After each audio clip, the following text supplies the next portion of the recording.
Welcome to Extracurricular. I'm your co-host, Eddie Geller. And I'm your other co-host, Stephanie Vanos, school board member for Orange County Public Schools, District 6. But here I am unofficially. Beautiful. Thank you so much for that, Stephanie, here unofficially. Fabulous. Well, thank you. I'm sorry. I don't mean to sound stilted. I'm just trying to start a podcast. Not like start a new podcast, but start this particular podcast. I don't think we have time for a new podcast. I'm going to be honest. I don't know. I've thought about like, what did we talk about maybe a couple weeks ago? Was it a food podcast? I don't know. I don't remember exactly. Anyway, welcome to this podcast, Extracurricular, where we talk about education, politics, media. Though maybe we should have a food review podcast. If you're new to the podcast, please do consider subscribing, rating us. Steph, what can they rate us? 5 stars only. 5 stars only. And check us out on Instagram, extracurricular_podcast. Steph, are you on our Instagram? Are you following us? Yes, I am. Thank you very much. I appreciate that. Steph, we just are bringing guest after guest that is just banger after banger. Steph, who did we have this week who was so fabulous? We had Felipe Sousa-Lazaballet. Beautiful pronunciation. Thank you. I needed that validation. No, I've known Felipe for a couple of years now, and he's just such a positive force. He has an amazing story. He's just the epitome of just a perseverer, brave, hardworking person who, despite really encountering so many struggles throughout his young life, he is just an optimistic, very hopeful person. And I really appreciate that about him. So it was great speaking with him about his work as the executive director for Hope Community Center and also as a candidate for District 42. He is running for office. He's running not to, I wouldn't say replace is the wrong word, to follow Representative Dr. Anna V. Escamani, who former guest of the podcast. But what sort of motivated us, because we've wanted to have Felipe on for a while, but there were two very upsetting Supreme Court decisions that came down this past week and that dealing with immigration. We thought Felipe would be an excellent person to talk us through what some of those decisions are going to mean and how they're going to affect not just immigrant families and immigrant communities, but affect all of us, because these attacks, and we talk about this, these attacks really just are attacks on all of our communities, because immigrant families are ingrained in our communities and what they bring, not just economically, but their humanity, and they are Americans. And so anyway, it was a really great conversation. Very frustrating, not because Felipe was not wonderful, he was, but just to know every way in which we're shooting ourselves in the foot in this country and being cruel on immigration. And so Felipe did a fantastic job walking us through that. He did. That was beautifully said. Thank you very much. Were you frustrated with me at any point during the conversation? Not that I recall. Have you? Every now and again, I remember that you're a lawyer. Okay. This week, has it been like, I know we've been gone for 2 weeks, and sadly, we're actually going to be gone the following week because we're going to be in Chicago. We'll talk about that in a second. But I feel like maybe a little bit of a quieter time for us the last couple of weeks, but you did have your final graduation that you attended.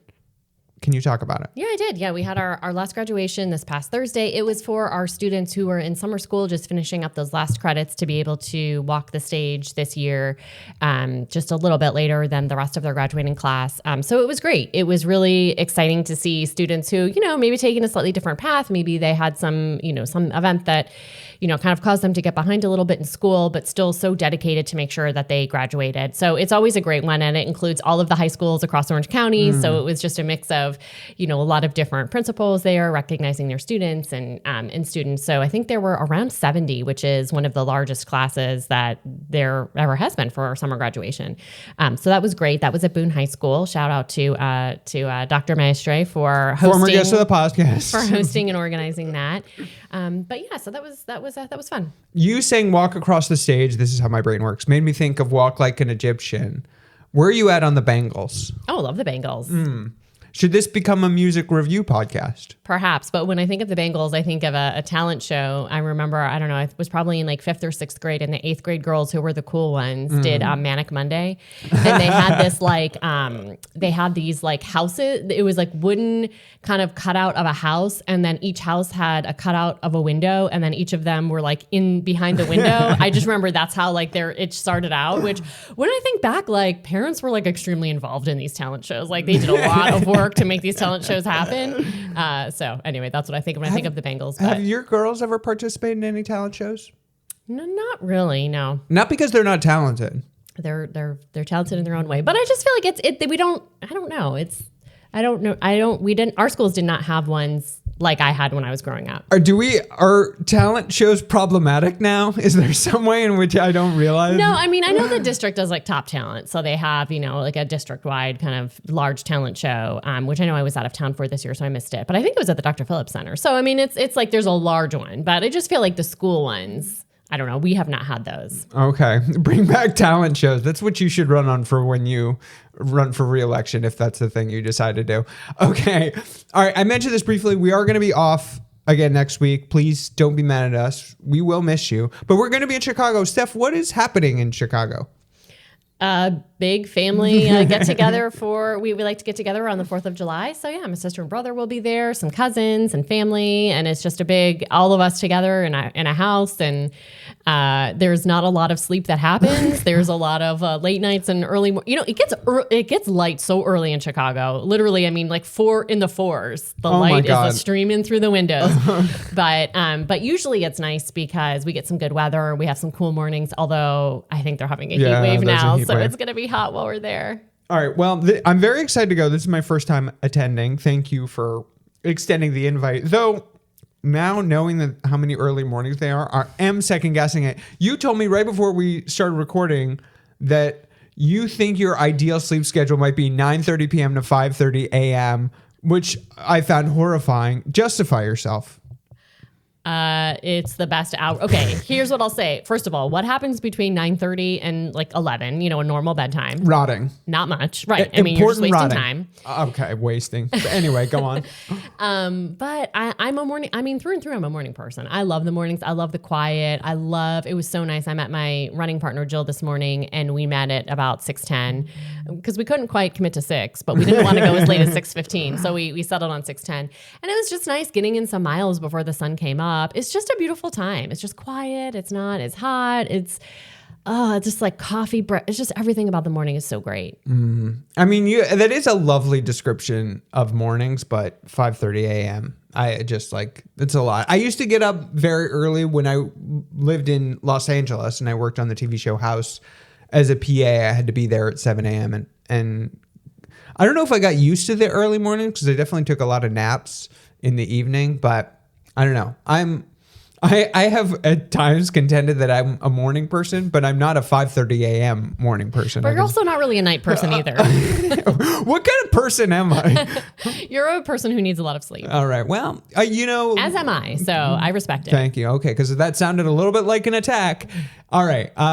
Anything else this past week that we feel like is worth chatting about before we get into our interview? We watched some good movies. We did. We like to watch movies. All right. We watched 2 movies that come to mind. One is a documentary called The Librarians. And shout out to my friend Lee, who reminded me that I hadn't watched it. And she reminded me that I needed to watch it. So thank you, Lee. So folks should check this movie out. It is a documentary about sort of the starting of the new book ban movement that kind of started in Texas, and really one Texas legislator who made a list, and the ripple effects of that list and what happened after that. When it talks about Moms for Liberty and it talks about Florida and some of the battles here in Florida. I thought it was really incredible. Hopefully maybe we can get a person or two from the documentary on the show at some point. What did you think?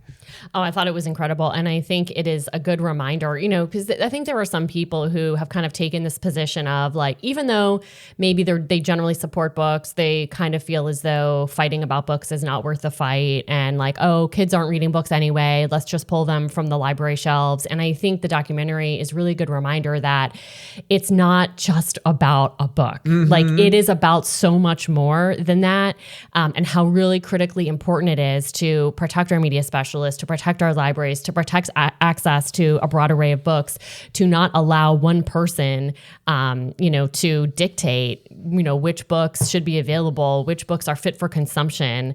It just is a really good reminder that it's so much bigger than just, one book that someone doesn't like because there's a sexy paragraph in it, Yeah. Yeah. So I loved it. I thought it was great. It was fantastic. You can find out more at thelibrariansfilm.com. I know it's streaming on PBS's streaming service, but it's not necessarily on Netflix or any of those things. But thelibrariansfilm.com. Check it out. The other film we watched just last night, we finished, was Oppenheimer, as we prepare to see The Odyssey next month. What did you think of Oppenheimer? I loved it. I thought it was so good. I don't know how during that summer I chose to see Barbie over Oppenheimer because Oppenheimer was so much better than Barbie. Well, we don't have to pit them against each other, but I'm just saying there's limited time. Time is not infinite. Time is not unlimited. You have to make choices, and I made a poor one. But when you're waking up at 5:30, you have that much more time. You could see both. The thing is, I think, morning is a less good time to watch movies, so I will give you that. That's fair. Okay, so after having watched Oppenheimer, are you pro atomic bomb? I don't even know how to answer that. But honestly, it was like, you can attest to this. I got really into it, and I felt like stressed out, on behalf of like the main character, on Oppenheimer's, I felt stressed out about the decisions that he was going to have to make and the weight of create this weapon, really, how just like the bigger implications of that. So I loved it. I thought it was so good. I loved the way the movie was filmed. Yeah, it was well said. I thought it was fantastic too. Actually, I have it on. I own a little bit of physical media, aka Blu-rays. So that's one of the ones I own. So I'm glad we finally got a chance to watch it. Though, I had it like pumping at high volume when we first started watching it. And then maybe 15 minutes in, we get a knock on the door, and it's my neighbor. It's being like, I'm like trying to sleep. I mean, he had like come back from a trip, so he was like trying to sleep in the middle of the day, which like for me, sleep anytime you can get it, support him. But anyway, he's like, yeah, it's a little too loud. The walls are shaking. The pictures are shaking on the walls is what he said, I think. Yeah, something like that. And look, some of us have a speaker system and we want to get the most out of it. And really, can you blame us? Okay, enough about our movie watching habits, though maybe we should start a movie podcast. Not a bad idea if you ask me. But enough of that. Let's get to our interview with Felipe Sousa-Lazaballet. Welcome to the podcast. Today we have a very special guest, Felipe Sousa-Lazaballet. How did I do? You did so good. I've known Felipe for a long time, but sometimes your last name scares me a little bit. So. Thank you for being here today. I'm so excited to be here. Thank you. We're so grateful to have you. Oh my goodness, thank you. Of course. Well, first of all, happy Pride Month. We're at the end of June. It's still June. So we're feeling good. Well, you wear a lot of hats, Felipe. You are running for office. You are the executive director of the Hope Community Center. But let's just get started because we want to definitely dig into immigration today. Just tell us, your story is just so incredible. Can you tell us run through your story? Well, don't run. You can walk, you can jog, whatever pace you want to go. But tell us about your story coming here to Florida. Well, I was born in Brazil, and I came to the United States when I was 14 years old. So when I arrived in the United States, like many other immigrants, I became undocumented. I was undocumented for 15 years of my life. So what that meant for me is that I knew exactly what it's like to get in a car and not know if that's the last day that you're going to be able to be in this country. Mm-hmm. Or when I graduated from high school, I left with that anxiety, not knowing if I could continue my education. I actually wanted to be a teacher when I graduated. Unfortunately, I wasn't able to do that, but ended up going to business school. That's a whole other story. Did you know what you wanted to teach, or you just wanted to be a teacher? I wanted to teach biology. Oh, wow. Okay. Yes, I'm a nerd. I was never, well, the sciences were never my strong suit. So kudos to you. Thank you. But as part of being an undocumented immigrant, I just left with the constant anxiety of not knowing what tomorrow may hold. I mean, the best way that I can describe it is, think about a nightmare that you've had, that there was a monster and you couldn't move, right? And the monster is coming and you cannot move and you're just so afraid. And that's exactly how I felt as a kid. So, but it was exactly because of that I became politically active. So I joined the immigrant rights movement back in 2007, a long time ago. And I went for my first rally ever. And I heard people saying, "Si se puede," right? Yes, we can. And that changed my life. It did. So I became part of the Dreamer movement. I did a march from Miami to Washington, D.C. for DACA, Deferred Action for Childhood Arrivals. And honestly, I learned firsthand that ordinary people can create extraordinary change. Because we changed the mind of the most powerful person in the world at the time, President Obama. And when we got DACA, I applied just like everybody else. And I will never forget the day that envelope got in the mail, right? I opened it up and the worker card was right there, my work permit. And I thought, wow, hundreds of thousands of young people just like me are getting this letter. And it is because of people like me and many others who fought for this change. So I carry that to my work today. So right now, I am the executive director of the Hope Community Center. We serve 20,000 people every single year here in Central Florida. And our work is to make sure that young people have access to college and also access to their dreams, right? We make sure that families have everything they need in order for them to succeed and thrive. And also we support thousands of Central Floridians, not just immigrants, but everyone, not only in Apopka. At this point, we are serving Orange, Seminole, Osceola, and Lake counties. Well, that's incredible. Thank you for doing all that work, and we're grateful to have you. And that description of a monster coming for you, that is, it's so tough to hear. And I think about like why we don't hear nearly as many of these stories, and you've talked about it, and many people have talked about it.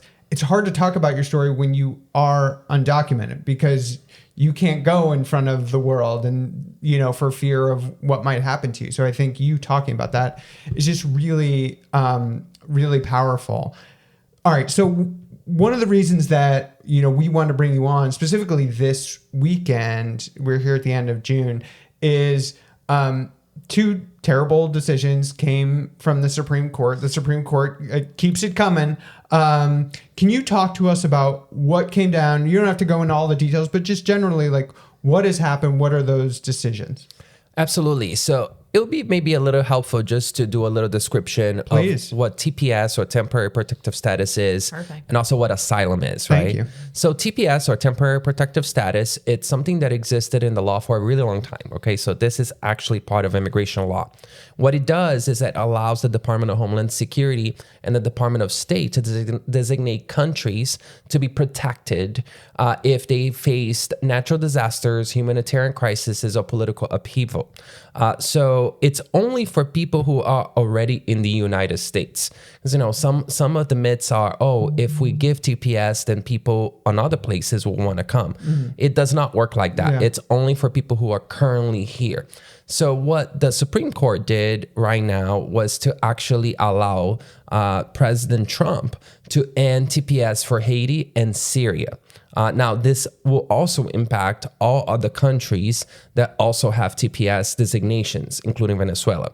So in Central Florida, we are deeply impacted by the end of TPS for Venezuela and Haiti because of the large population of those two countries, in this area. We're talking thousands and hundreds of thousands of people, folks who are currently employed, usually working, taking care of the elderly in the case of Haitians and hospitality, and also small business owners, right? So, imagine a small business owner probably has 5 to 15 employees. All of them are also losing their job, right, as a result of this. Now, in the state of Florida, if you don't have a work permit, you also cannot get a driver's license. So that what that does too is that all of a sudden, all of these thousands of people lose their driver's license. And the number one reason why people are getting detained in Florida, which by the way, Florida is leading in deportation and detention out of all 50 states. Oh, wow. It is because the local police is collaborating with ICE. So every single time somebody gets in a car and drives, right, and their car looks like they're going to work or something like that, they're likely to be stopped.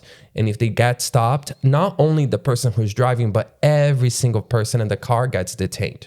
That's what's going on, and that's what will happen, right? Not to mention that these thousands and thousands of people, the government knows where they live.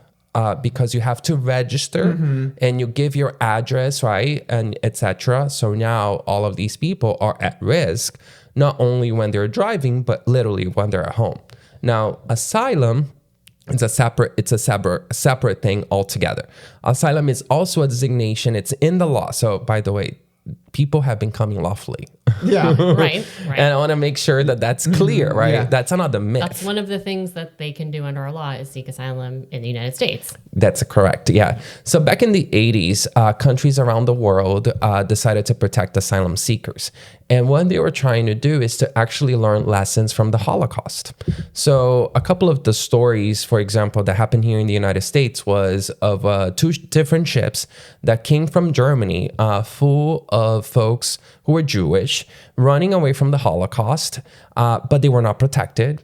And at the time, you know, being Jewish, I mean, some things have not changed completely, right? But especially at that time, right? If you're Jewish, it was really frowned upon. And they were sent back to be killed.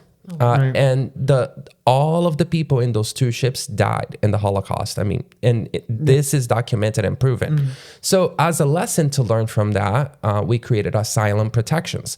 And what it does is that when somebody presents themselves in a port of entry or within the United States and say, hey, I am running away from country X because of persecution, they would be allowed to go through a legal process. So this legal process includes court hearings, etc. So what this decision did is that it doesn't allow people to come through the port of entry in the Mexican border and seek asylum. What that does is that keeps people away from the actual legal process that the law protects them to do. So, I mean, what this will essentially do is that people will try to cross the border on their own through the desert, which has killed many people already, to try to get inside and seek it from inside instead of doing it through the port of entry, which is safer. Yeah. Also, honestly, just better for everybody, right? It's a more orderly process to do it that way. During COVID, this is something that did happen, and many people got stuck in the Mexican side. I'm talking thousands of people living in slum-like conditions. And the Mexican government had to essentially figure out how to deal with that situation on their own. So this is about to create a huge crisis because we have two major humanitarian crises happening in the Western Hemisphere right now. One in Haiti and one in Venezuela. For two different reasons. Haiti essentially does not have a government. The gangs have taken over. Actually, when people get deported, they get killed. We even heard the story of two women that were decapitated when they were brought back to Haiti, because, you know, the idea is that these gangs took over. Port-au-Prince right now is basically ruled by gangs. More people have died in Haiti in 2026 than any other war-torn country in the entire world. So when you're sending people back to Haiti, you're sending them to get killed. On the Venezuela side, I mean, we just saw the earthquake. Yeah. My husband is Venezuelan. We have family there. It took us several days to find every single person. And even my in-laws, it took us 3 long hours to find them. And, you know, thousands of people have died. The crumbling infrastructure that existed is gone. And at the same time, the political upheaval that is already happening and brewing, right? So sending people back to Venezuela is honestly un-American. Yeah. No, absolutely. Well, and then I had one question about the asylum case. I mean, the way that it sounded to me was if they cross the border, they are in the United States, then they can claim asylum and go through the process. But if they are just, I guess what you're saying is if they are just on the other side, they are trying to kind of come across the border, they can be denied if they technically have not set foot in the United States. That's correct. So basically, what the way that it worked before this Supreme Court case was that a person could show up to the border, to a port of entry, right? Right. So when you're crossing the border, I don't know how many of your listeners have actually crossed the border in Mexico or Canada. You go through a port of entry. You speak to an agent, right? And then you say, "Hey, I'm a U.S. citizen." In our case here, right? And we get right through. Right. But if you are not a U.S. citizen, you have to prove that you have a visa to come or whatever it may be. In the case of an asylum seeker, what they would do is that they will show up and say, "Hey, I am so-and-so. Here are my documents.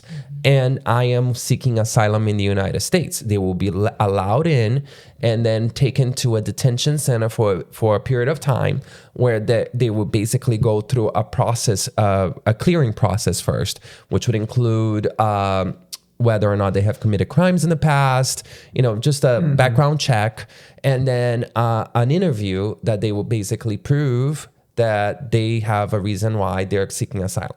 Once that was done, they would be given a day in court, and then they were allowed in the country where they usually go be with family, wherever their family was at. Now, what that does for us in Florida is, because of our large Venezuelan and Haitian community, a lot of folks came here.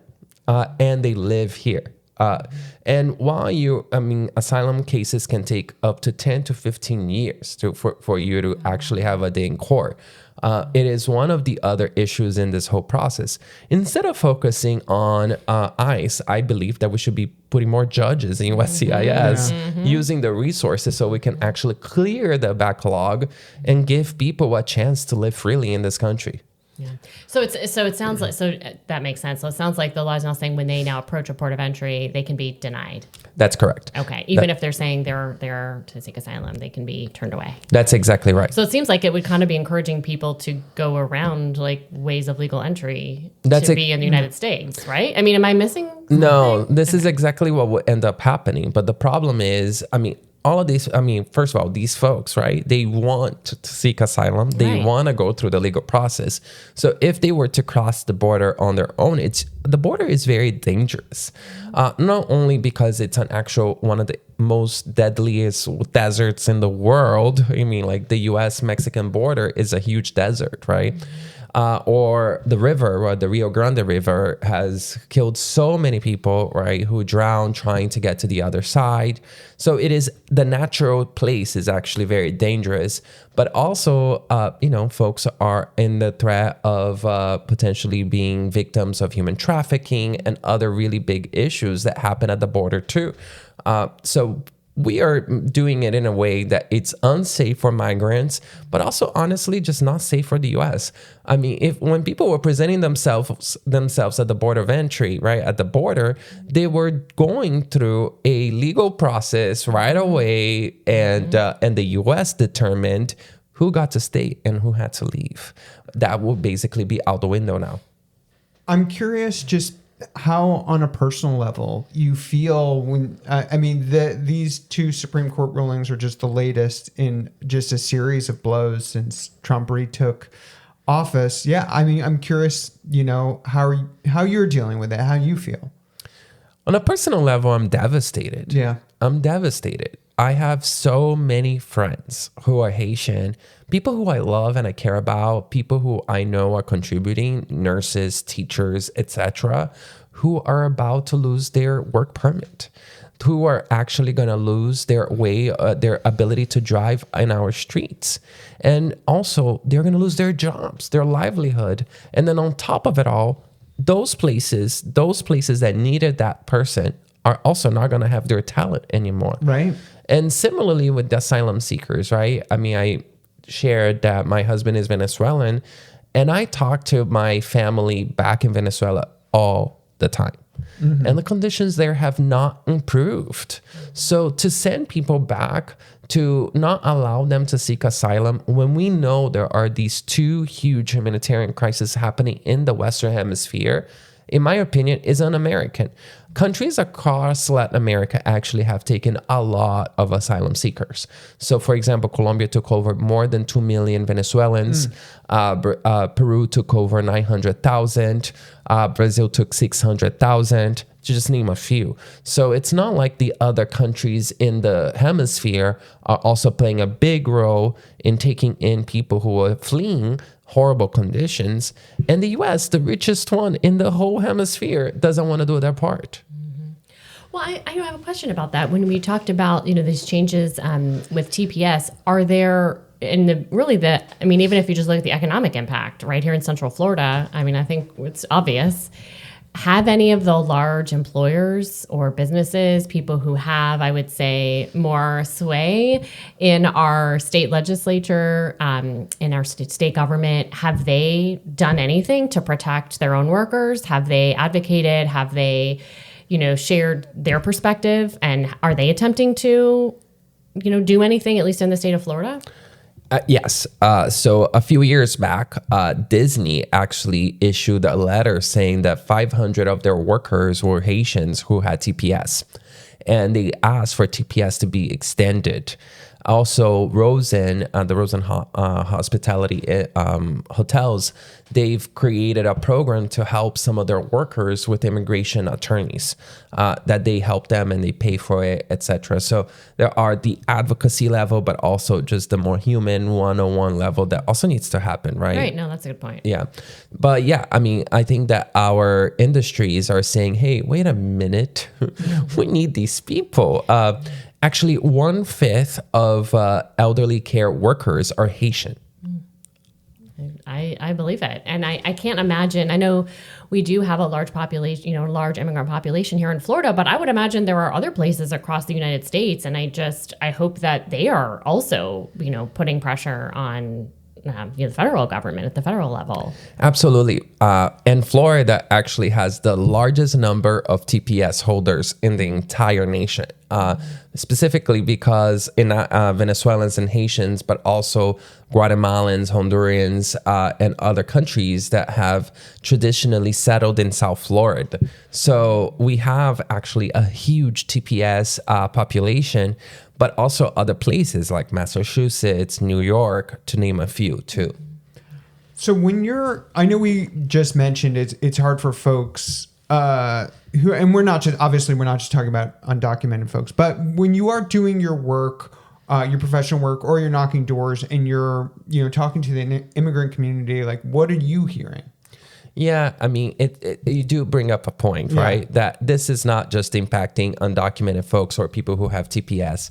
As a matter of fact, there's an estimate that from about 700,000 to 1 million families in Florida have a mixed status family, which means that at least one person in their family is undocumented. My own family, it's like, actually my family is the classic example. I'm a U.S. citizen, but I have family members who are undocumented. Yeah. So we are in a mixed status family, right? So that story is actually very common. Yeah. So when I'm knocking at doors, what I hear is people saying, "What is going on?" I think that a lot of people got lied to. Let's just be clear, right? So some folks believed that only the worst of the worst were going to be hunted down, essentially, not realizing that the criminal justice system was already doing that. Because if somebody committed a crime, they would go through the justice system and get deported. That's what it would happen, right? But these efforts to increase the number of people getting detained and deported only happened because they were going after every single person, right? So people are afraid. Actually, a lot of people are not taking their kids to school, for example. People are avoiding going to the hospital. Folks are just scared. I've never seen this before, honestly. I've been in this work, I mentioned, right? I started in 2007, so almost 20 years ago now. And I have never seen anything like this. Do you see people leaving the area, or are they just sort of like keeping to themselves and not leaving and essentially living a life in isolation as they're scared to do anything? What are you seeing? Both. So some people have left to more pro-immigrant states, like Colorado, for example. And others are staying, right? Because the ability to leave also require having the resources to do so. And also when people have an entire life here, most people have children, their children are in school, a lot of them have small businesses too. What we don't quite understand is that immigrants are an integral part of our community. So here in Central Florida, in Orlando, 1 in 5 Orlandians were born outside the United States. So when you are in a situation like this, where we are living in a community that is so intertwined, and like I mentioned before, so many of our families are in these mixed status families, you are touching pretty much every single part of our society. Actually, a little bit of a different problem, right? Which is what's happening with DACA, right? Deferred Action for Childhood Arrivals. I know a teacher who is a special ed teacher, and she couldn't renew her work permit because of the DACA delays that are happening right now. And as a result of that, she had to stop teaching. I mean, but she's a special ed teacher. What a loss for the community, for those students, the education system. And actually, you mentioned the students, and I know we've talked a little bit about it, but can you talk about, and this goes to both of you, the impact on OCPS of these immigration policies? Well, we have a school board member right here. Yeah, no, I mean, and I've said before, we had a 6,000 student decline last year, and 40% of that was immigrant families. And I mean, for these families, I think about it, a lot of them come to the United States so that their children can go to school and get a good education, as they're leaving these, sort of unstable countries for whatever reason, many of them. But that's why they're here. And I think the fear that a lot of our families are facing, their children they're not going to school. And, I have a school, one of my schools has is a large like immigrant community. And even when some of the students do continue to go to school, the school itself sees a lot less like parent and family involvement, which we all know is incredibly important for the education and thriving of our students. And it's also, so I think that part is really tough too. It's just sort of seeing that whole community fall apart, whether it means students aren't going to school or whether it means families just feel like they can't like support their students and can't like be at school and kind of like be part of that school fabric, which like helps the entire school thrive. That's correct. Yeah. So folks are afraid, right? So they're afraid to get in the car and drive, for example, right? I mean, like, I got here in a car because there's no public transportation. I mean, I live 10 minutes away. Yeah. It would have taken me 3 hours to get here on a bus, especially on a Sunday, right? Mm-hmm. You're right. So just that becomes such a huge barrier for people to participate and actually continue to become an integral part of the school and the school family, right? Because I mean, look, I went to public schools, and when you're in a public school and you're a student, like they treat you like you're their kid. Yeah. Your teachers teach you, they teach you, and sometimes they even like, pull your ear a little bit, figuratively. But they love you, they love you. My teachers saved my life. I was a kid, I was afraid, I was scared, I felt like I had no future. But when I was in the classroom, I always felt like I was seen by every single one of my teachers. That's what the schools give kids. And in return, that also gets to the actual families. I remember that one Thanksgiving, they noticed that I didn't really have a lot of resources. That was a really tough year for my family, and they gave us a basket with food so we could have a beautiful Thanksgiving at home, and we had like an American Thanksgiving, which is hilarious. I did listen to, I listened to you on a different podcast where you were talking about wanting to have like the traditional Thanksgiving and, how just like in the movies. Exactly. And, that happened because of the teachers in my school at the time who noticed that I was going through something, even though I wasn't telling them. They knew and they helped me. When we create a situation where children and families are afraid to go to school, all of that is gone for those families. That's why they're also not participating. But it is scary. It is scary. And also the fear of potentially ICE coming to schools, all of those things. I mean, actually, we hear about ICE and ICE activity everywhere. Schools used to be considered sensitive sites, which meant that ICE could not do anything around schools, not just in the school, but anywhere around it, which made it safe to take your kid to school and out of school. But all of that is gone. So when those things become more and more prevalent, people are less and less likely to participate and actually even take advantage of one of the most powerful institutions that we have, one of the biggest equalizers that still exist, which is the public school system. It's so maddening. And I think like part of talking about this, and you've been doing this work for years, is for folks to witness what is happening in America right now in the attacks. I mean, there's attacks everywhere on everything, but the attacks on immigrants and immigrant families is not just like I'm using quotation marks, those people over there, those folks over there. You're ripping the heart out of what makes America America, both like in our heart and who we are, and also functionally. And like, you talked about the economy and jobs, and that is an important part, but it is both things. And you can't just start doing these things as the Trump administration has done and Florida has done as well, without like creating a massive amount of dysfunction, in both the lives of the people who you're disrupting, that should be our first concern, but also you should know like it is going to affect you, and it is going to make our communities less functional and less strong and less resilient, and less of, to your point, this is not America, less of who we are, which is a nation of immigrants. The truth is that my story, our stories, are the most American of all stories. Yeah. It's the stories of people who come from other countries and give their all, contribute endlessly, and build a future for themselves and their families.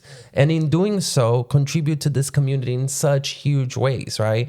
Whether it is through our culture, our labor, our resilience, our entrepreneurial spirit, right? I love Hamlet. And there is that song, Immigrants, We Get the Job Done, right? And we forget that Hamilton, the guy that created the banking system in this country, the dollar, was born in the Caribbean. He was not even born here. He was born in an island in the Caribbean. Yeah. Immigrants are an integral part of the history of the United States. And there is a debate of what it means to be an American. And what I believe is that America or an American means everyone. And everybody can be part of this incredible country. I love this country. And I will never stop fighting for it. Because when I came here, 25 years ago, as a 14-year-old, I found a place where, yes, with all of the injustices that happened to me, mostly gave me an opportunity that I would never have had I stayed in the slum I was born in Rio de Janeiro. Mm-hmm.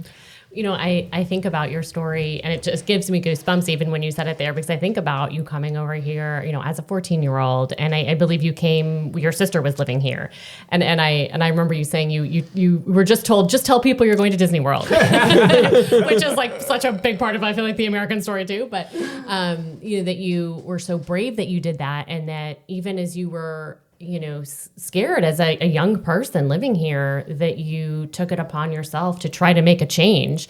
I mean, whether you were protesting or marching or advocating, and that like you actually did make a change, you did have impact.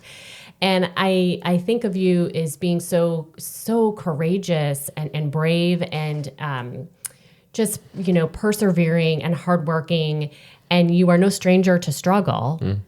And yet the overarching view I have of you is someone who is extremely optimistic and hopeful. And I think, wow, just the hard and difficult things that you've overcome, and to just be on this side of it, truly a positive, like optimistic, we can do this kind of person. I just personally find so incredibly inspiring. Oh my goodness. Thank you, Stephanie. So, and I don't think we mentioned this before. We talked about you being executive director for Hope, but you're also running for office. That's right. I'm running to be your next state representative for Florida House District 42. I decided to do this specifically because, I'm a person of faith. So when Trump got elected the second time, I was at Hope. And we had just done this watch party. And of course, at that moment, I gave the si se puede speech. Yes, we're going to overcome. But as soon as I got in the car, I thought, oh my God, we're about to live in this DeSantis Trump world. Whoa, right? And everything just kind of fell on me, right? And I thought about the thousands of people that we serve. I thought about my family. I thought about the community that I love so much. And I just made a prayer. And I said, God, use me. I don't know what this means. I just know that a moment like this requires a level of sacrifice and pushing ourselves outside our comfort zone. And I never thought about running for office, okay? Because I became a U.S. citizen in 2021, so not too long ago. Voted for the first time in 2022, even though I did a lot of civic engagement efforts to get voters out to vote. But it was the first time I voted, right? So, as someone who took so long, right, to become a U.S. citizen, it was just not in the playbook for me, right? So I made this prayer, not knowing what that meant. And then 2 weeks later, Representative Ana Escamani herself texts me. Former guest of the podcast, which to me is one of her biggest distinctions. She texts me, Felipe, would you run for District 42? And I love that it's a text, by the way. Like, we're just going to send a text. Let me tell you, we're very millennial. Yeah. So I'm looking at this text message and I'm asking myself, did she send this to the right person? So 2 weeks later, we met at a bakery and she told me, here are the 3 reasons why I believe you should run. So she said, 1, you are accountable to people. Secondly, because you're accountable to people, you're never going to sell out for the highest bidder. And then 3, your story, your immigrant story is more needed than ever. And I want to thank her and everyone who believed in me before I even believed in myself, because that is exactly what that was, right? And I understood that people like me, stories like mine, also deserve to be in the House floor, arguing for working people in Florida. So now I'm running on a Thriving Together agenda that means an affordable housing for all. So, because, the American dream is also about owning a home and not paying rent forever. Secondly, access to healthcare, because if we expand Medicaid today, which, by the way, the money is on the table, we are refusing to take. Let's come back to that. Yeah. We're not talking about some fictitious thing. No, the money is on the table. We refuse to take the money, which would automatically give access to healthcare for 800,000 to 1.4 million Floridians. Meanwhile, Floridians owe $8.2 billion on medical debt. Unacceptable. Number 3, protecting our environment. I'm very passionate about the environment, making sure that we have clean water, infrastructure that actually works. Every time there's a hurricane here, everything gets flooded, right? We need to have resilient infrastructure. And, access to education. Education is something that changed my life. And it was so hard for me, and it didn't have to be that way. I believe that we need fully funded public education and competitive salaries for teachers. And then finally, fairness for all, right? Because y'all means all in the spirit of pride. And it means that all of us deserve access to opportunities, and that whenever there are barriers to those opportunities, that they get removed. I love it. You have my vote. I know. Thank you. And I want to also just to really truly go back to Medicaid. Besides the expansion piece of it, which I think is so important, is I know that for our schools, we are losing $200 million a year. Our public schools in the state of Florida losing $200 million a year because our state does not appropriately submit for reimbursements for Medicaid. So that would be, even if you divided that equally among 67 school districts, that's an additional $3 million per school district that we are literally leaving on the table from the federal government. Not because we don't need to expand anything. We just need to actually just follow the guidelines and submit as is. And it's not happening right now. Well, yeah, the legislature also expanded kids' care, but the governor did not do its due diligence to actually do it, right? So that would automatically give health insurance to 11,000 to 14,000 children. So time and time again, the state is failing us. And we are faced with situations where we have to choose between rent and our lives. And that impossible choice are faced by way too many Floridians. We must take this way more seriously and expand Medicaid, do the reimbursements, expand kids care as it was intended by the legislature, and so many other efforts that we're simply not doing for political reasons alone. Yeah, absolutely. All right. Well, if you don't mind, I do want to talk more about your campaign, your impending time in Tallahassee, but I want to circle back to some of this conversation and thinking about the fallout from this moment and this administration. I want to specifically talk about Florida as well, but for the moment, just broadly, like, what do you think some of the fallout from Trump 2.0 is going to be? And I just want to throw something out there, which is one of the things I worry about is that even if we have a new administration, knock on wood, that does the right thing, comprehensive immigration reform, we have now shown ourselves to be a country where this can happen, where the wrong people can get in power and something like this can return again. I don't know. How do you think about the fallout from what we're dealing with? We won't see it completely probably for the next 10 years, right? Because we're talking about, for example, children that are impacted today, right? Yeah. So we're really going to see the ripple effects maybe 10 years from now when they're graduating high school, for example, and entering the labor force.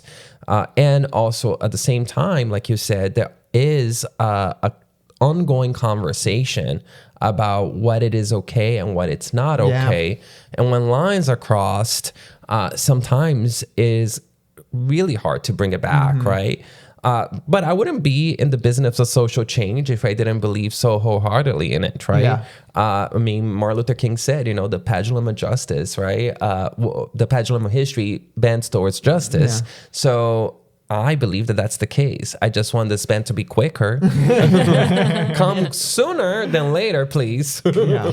Well, absolutely. But I think that is a good point in that, change doesn't happen overnight. And honestly, and for a lot of the things that have happened in the state of Florida, I mean, sometimes it does seem like it happens quickly, but a lot of these things have been put in process over time.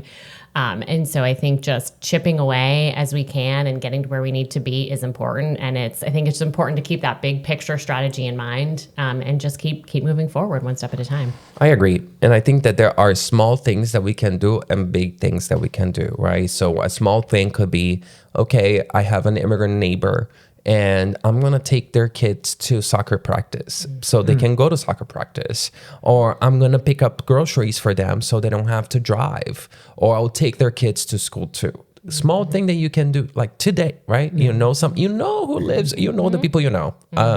2, you should vote. Yes, you should. There's an election on August 18 that will determine the future of our county and our school board.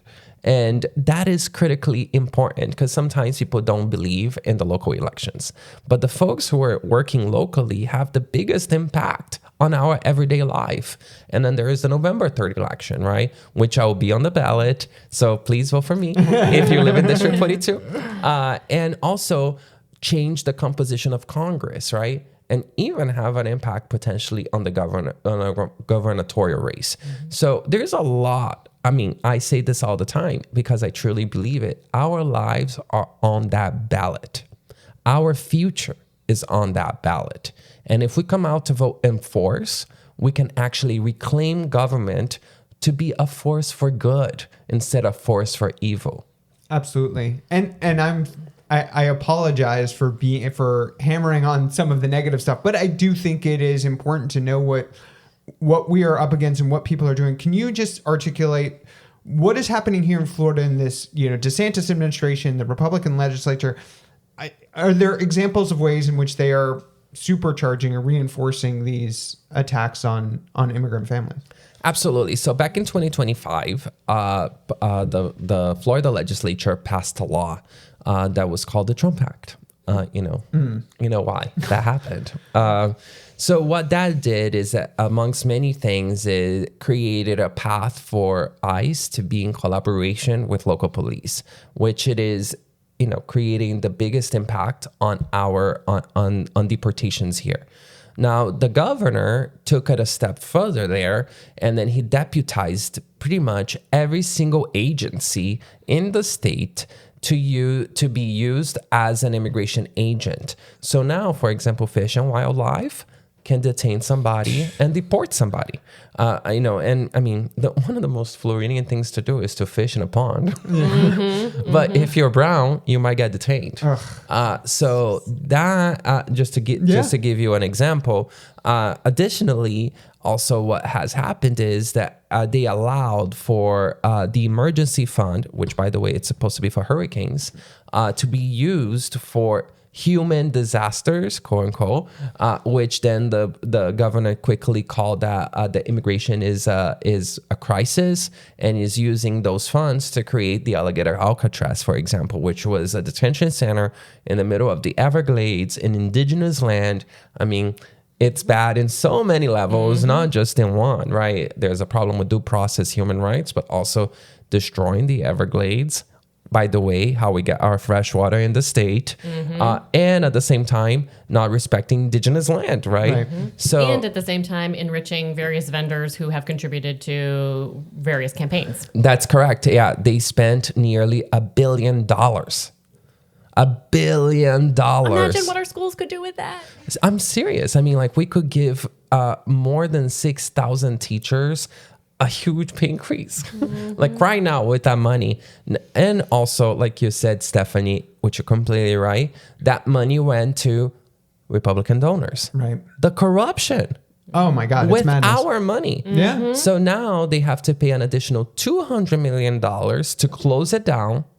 And at the end of it all, our fund that it's supposed to be to protect us against hurricanes will only have about $140 million in it, which will basically be enough to maybe rebuild a bridge. It just hurts your head so much when you think about the cruelty, the corruption, the mismanagement. And this is not how we think about politics, but imagine you ran a company and you gave a project to someone and they're like, I spent $1 billion on this and actually it doesn't work and we're going to have to close it all down. You'd be like, you're fired. Like, you're terrible at your job. Well, and if they were like, and you also have to pay me to close it down. Right? Like, because that is what is happening right now. I mean, we're laughing because it's funny, but it's madness. And based on this just seemingly unendless amount of cruelty that, that hurts all of us. The legislature failed to create guardrails because we had an opportunity. Okay, here's the deal. Okay, so the legislature is supposed to say, okay, governor, no, this is too much. This has gone too far, right? And instead of them creating guardrails, which would have been just simple, this can only be used for natural disasters, period. So if that had happened, then we would have created guardrails and that wouldn't happen again. But instead, they didn't do anything on purpose because it's enriching their Republican donors. Yep, exactly. There was one other, and I'm sure you have endless examples. There's one other that has caught my eye recently, which is a proposal to ban undocumented students from Florida public universities, which, again, what are we doing here? This is so... first of all, so incredibly horrible. Yeah. Because these are kids, y'all. I'm not talking about adults. These are children, okay? These are the people like me. Yeah. Who are in our high schools, in our middle schools, in our elementary schools, right? And what it does is, by the way, the legislature, and I want to say this because, the Republican supermajority is not liberal. Wait, what? Let's just say that one more time.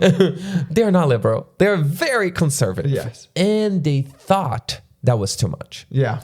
And when that law that I spoke about that passed in 2025 passed, that was the first iteration included banning undocumented youth. And they struck it down. They said, no, that's too far. We're not going to do that. So then the governor, because he couldn't do it through the legislature, which by the way, it's in the same party as him, and which by the way is very conservative, and they thought it was not good. He's trying to do it through a rulemaking process. Now, that is completely unconstitutional because rulemaking process only happens when a law passes. So if a law passes, right, then they would basically say, okay, great. So this law passed, and this is how we're going to enforce this law. Right. So what they're trying to circumvent the legislative process to make this happen.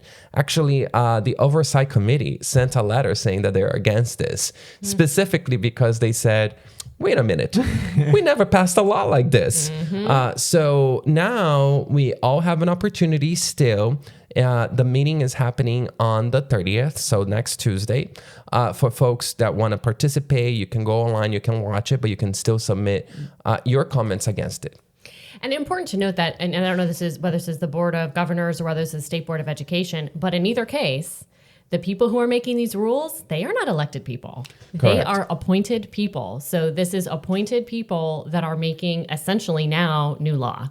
That's correct, because the whole idea of the legislative process is that it allows Floridians, voters, residents to go to Tallahassee and advocate and share their views. When they do it in this sort of like behind the scenes, cutting deals when we're not watching them, it is honestly undemocratic. Yeah. All right. I feel like I've dragged us through enough of it, but it's important, of course, and why you're here is for people to know. I loved you giving us your priorities when you do get elected this November. Is there anything else that you think about when you get to Tallahassee? It likely will be a tough time up there, but anything else that we haven't been able to talk about that you're excited to work on and advocate for? I'm going to move us into the affordable housing world. I love it. Let's go. So there is something called the Sadowski Fund, which exists since the 90s. Okay, so it's not a new idea. So every single real estate sale that happens in the state, 7-cent CO is a little tax that goes into this fund. And this fund is supposed to be only used for affordable housing, to build affordable housing. However, since 2001, every single year, that fund gets raided to essentially give corporations bigger and bigger deals, right? So they don't pay taxes, right? So that's how they balance the budget, by giving corporations a lot of leeway to not pay taxes on the expense of affordable housing. Now, this in a 20 plus year process, what that has done is that now we don't have affordable housing. So my first effort is actually to introduce a bill to protect the Sadowski Fund, so it can only be used for its intended reason why it exists. The second thing that I want to do is, oh my God, I'm telling you, I'm a nerd. I love this. There is a small law that passed to essentially help Miami-Dade County that says charter counties, Miami-Dade, right, can create a 6-cent tax on alcohol and food in resorts and hotels. Now, okay, so when you buy a beer in a hotel, say it's like $6, you pay $6.06, right? Like, nobody's even gonna complain or even notice it. But that money is in Miami-Dade is used for homeless shelters and homeless services. So we could actually, if we struck down Miami-Dade and just keep it charter counties, it would include Orange County. And then we'll be able to access that money for some of that. And obviously, I really believe in education. That's something that's really important to me. So I'll be fighting for more money and funding for education. And I really want to bring back in-state tuition for undocumented youth. That is something that it would have changed my life. I was part of that fight. It passed in 2014 with a Republican governor and a Republican legislature. So it's a bipartisan issue, and we can bring it back and undo some of the harm that has already happened. Absolutely. I love those priorities. I think they're so important. I mean, the Sadowski Fund, I feel like to me, your plan is just common sense. Like, we've created it for this purpose. We've told people this is where this funding is going. And then the legislature uses it for a completely different purpose. That's correct. Yeah. We have the tools to make life better for Floridians. And we are deciding not to make the rich are the like not only rich, like very wealthy people. Yeah. We're talking billionaires. We're not talking about, like someone who has a nice home, right? Yeah. We're talking about somebody who owns half of the country, and we're giving them tax breaks, and at the same time refusing to give support for the people who need it the most to stabilize our communities. Right now, teachers cannot afford to live in Orange County, y'all. People who work full-time jobs, sometimes 2 full-time jobs, cannot afford to live here. Yeah. That's unacceptable. I'm really glad you said that. And obviously education is the closest and dearest to my heart. So thank you for having that on your platform. Not everybody does. And I think it is so critically important. But I was actually at an event this week talking to a couple of teachers, and they were telling me, I was like, oh, are you getting a good summer break? They're like, oh, well, we're not really taking a break. We're working our other jobs. One of them is a server at Disney Springs, has 2 kids, and she's driving down to Disney Springs to serve over the summer. And then another is a Publix cashier. And then she also is a bingo announcer. And this is what she's doing to ensure that she has the money that she needs, because in this state, we just do not prioritize teacher pay. The legislature doesn't seem to care that we are 50th in the nation for teacher pay. And it is just, it's awful. I mean, I see it happening in our schools that people love, in our schools with teachers that people love. And we are not treating them as though they are professionals, and we are not even paying them to make enough money to live here in Orange County. The disrespect. Yeah. Actually, I knocked at a door of a teacher just recently. I think it was like last Sunday. And she opened the house. She talked to me, right? And then she told me that because of her property insurance, her mortgage doubled. But her salary did not double, by the way. So what happened? I mean, like, all of these issues are interconnected, right? The way that we deal with the affordability crisis is, yes, we must do everything we can to lower prices by holding accountable property insurance companies, for example, right? And many other things that we can do to lower prices, right? To make it more manageable. But we also have to make sure that we work on the other side of the equation, which is how much money we get paid. Yeah. Right? If our income is not keeping up with the prices or keeping up with the inflation even, what we are doing is that we're making people poorer and poorer and poorer. Teachers are professionals that went to college, that spent countless hours with children, the children that we sent, right? Because we're like, oh my God, I love my children, but I love them in school. Yeah. I have heard that from so many parents. And, I completely understand.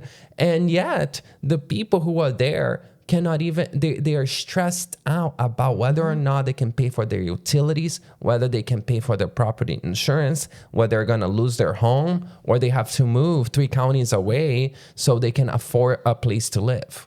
Yeah, and just to give a really concrete example of this, when you compare the money that we have, that is a public school district, we have received from the state, and even when you include our additional vote, $1 million that will be up on the ballot in November, which is critical to our operating budget, even when you include that, when you include the state funding, we are still $1,307 less per student than we were in 2007.